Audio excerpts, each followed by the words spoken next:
You said just now, you talked about there can be something happening outside of the analysis. To me, analysis, I don't define it by the relation between this person who calls himself an analyst and this patient that he's seeing. It's a union between the mind of two people.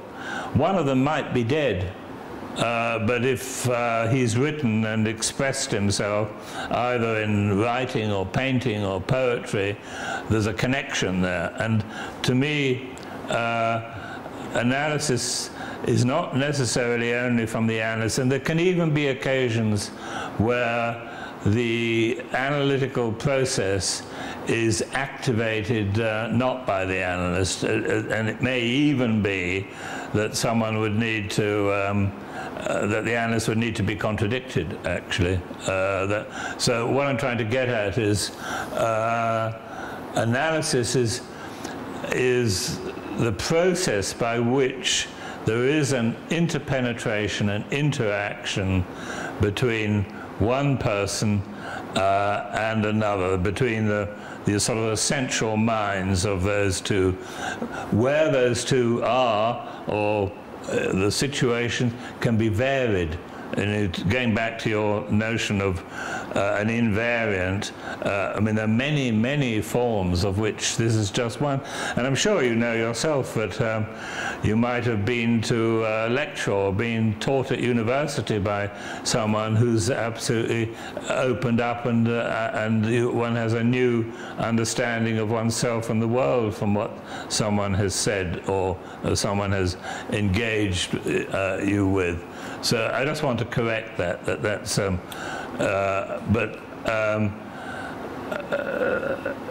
another way of saying the same thing is that psychoanalysis, as Freud sort of devised it, is a particular way of scooping up, as it were,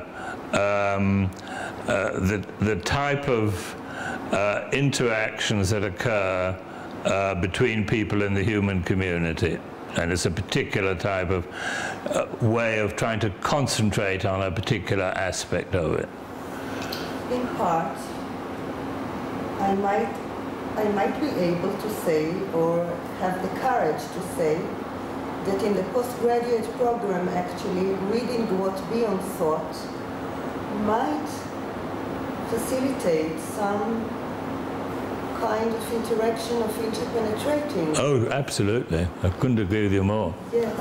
And this is one of the purposes of our postgraduate, as we talked about it, to facilitate interpenetration between each one of us and Bion's thought. It's, I think you know that I was a priest before I came into this world of psychoanalysis. And in the last few months before I left, I used to preach sermons to this huge church of about 800 people, and I was trying to work out certain inner problems, and I spoke about them, but in quite a vivid way, I think. And one day a man came up to me and he said, you know, you may think that when you're speaking there on Sundays that your words just go out into the air, but actually they've meant a great deal to me.